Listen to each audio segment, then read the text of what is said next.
Assalamualaikum warahmatullahi wabarakatuh. Halo anak-anakku kelas 3 MI Tarbiyatus Syarifah. Apa kabarnya kalian hari ini? Semoga kalian selalu dalam lindungan Allah Subhanahu wa taala dan diberikan Allah kesehatan serta semangat ya dalam melakukan pembelajaran online di rumah. Nah, anak-anak, sebelum memulai pembelajaran hari ini, mari bersama-sama kita baca basmalah agar apa yang kita terima nanti meskipun sedikit tetapi bermanfaat. Bismillahirrahmanirrahim.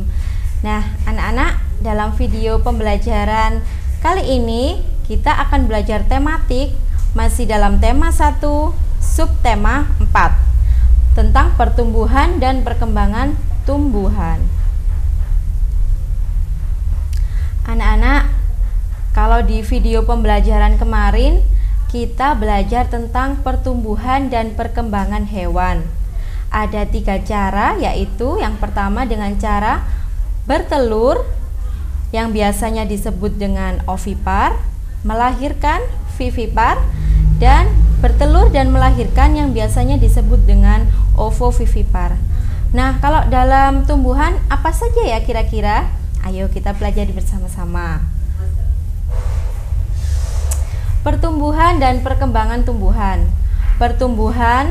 Tumbuhan didefinisikan sebagai pertambahan ukuran, berat, dan jumlah sel. Faktor yang mempengaruhi pertumbuhan dan perkembangan tumbuhan ada 2, yaitu faktor dari luar, yakni meliputi makanan, air, suhu, cahaya, dan kelembapan. Serta yang kedua yaitu faktor dari dalam yang mempengaruhi gen dan hormon dari tumbuhan tersebut sendiri. Nah, anak-anak, cara berkembang biak pada tumbuhan. Kalau pada hewan kemarin ada 3, melahirkan, bertelur, beranak. Nah, kalau pada tumbuhan apa saja ya kira-kira? Cara berkembang biakan pada tumbuhan ada 2 macam di sini.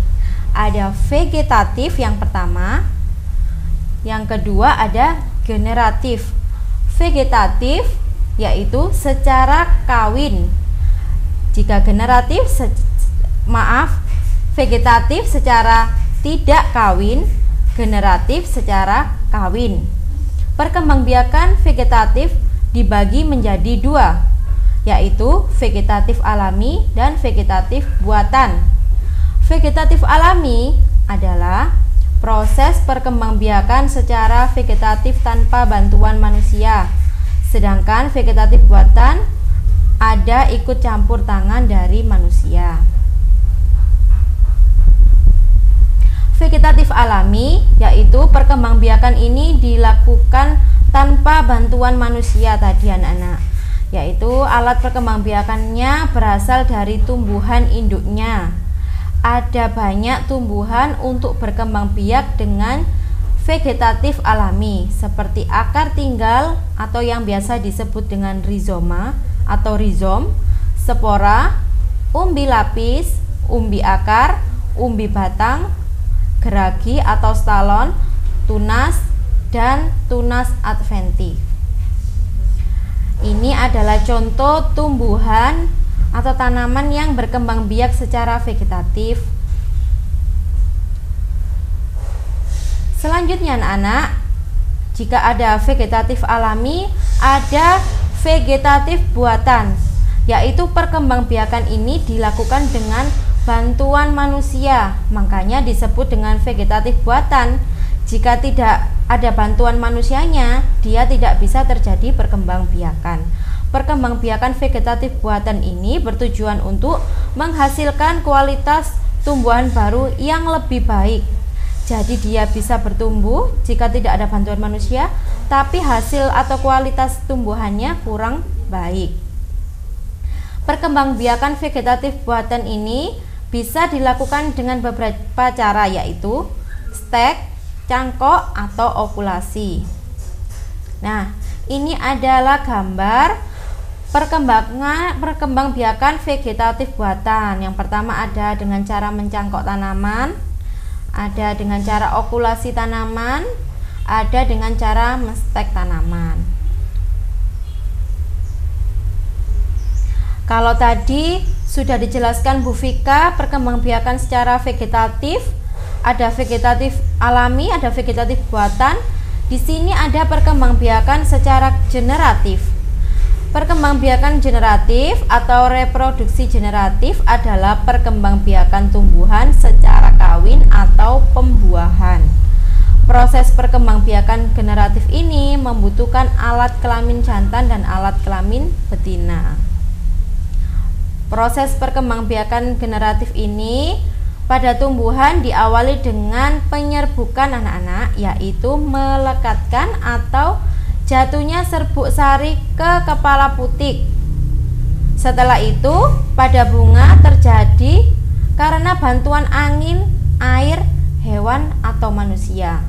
Jadi proses penyerbukan ini terjadi karena bantuan angin, air, hewan, atau manusia.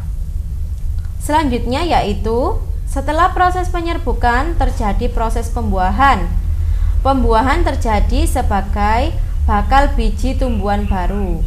Jika tumbuhan baru sudah muncul, maka tumbuhan yang tadi menjadi layu dan gugur dari biji tersebut dapat dimulai lagi kehidupan baru. Demikian seterusnya. Ini ada gambar bagian dari bunga yang melakukan proses perkembangbiakan vegetatif. Nah, itu tadi ada mahkota, kepala sari, benang sari, kepala putik, tangkai putik, bakal biji, tangkai bunga, dasar bunga, kelopak. Nah, bagian-bagian ini yaitu yang berfungsi sebagai tadi perkembangbiakan secara generatif.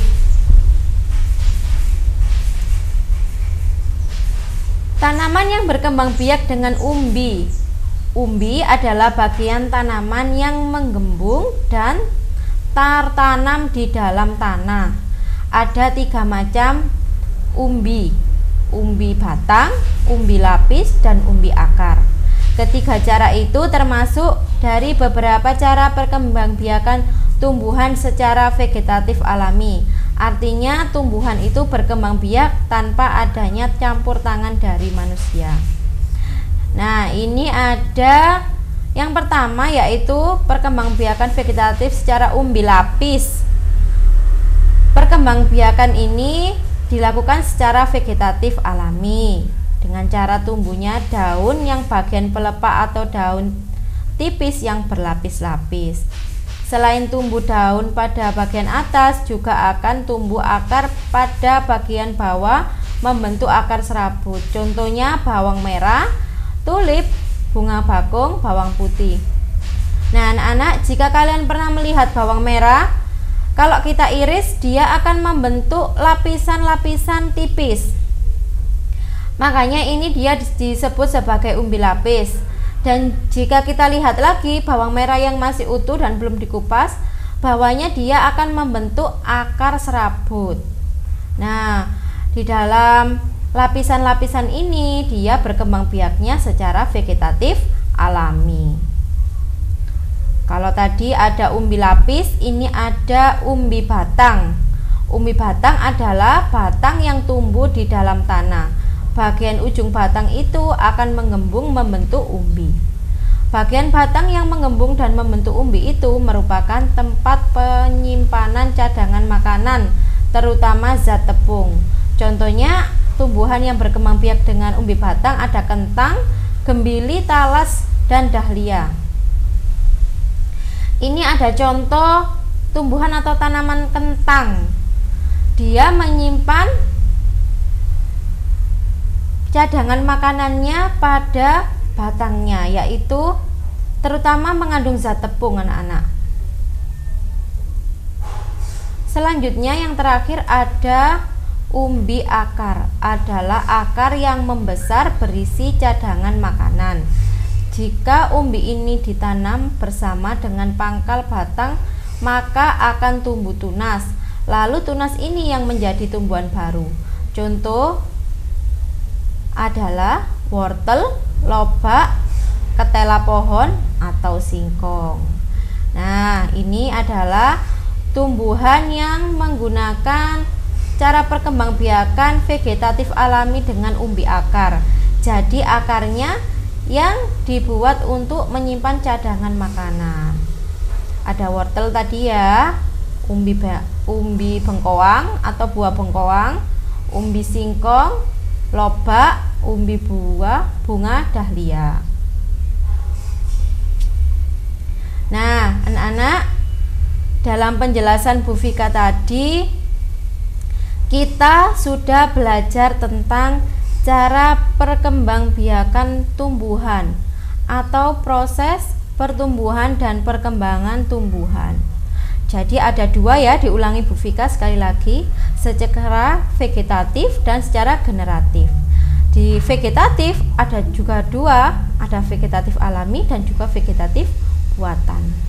Di sini ada tugas dari Bu Vika, silakan dikerjakan di buku tugas masing-masing dan dikumpulkan di wali kelas masing-masing. Anak-anak, sekian ya dari Bu Vika. Kurang lebihnya Bu Vika mohon maaf. Semoga anak-anak tetap semangat dan sehat belajar di rumah. Bu Vika akhiri, wassalamualaikum warahmatullahi wabarakatuh.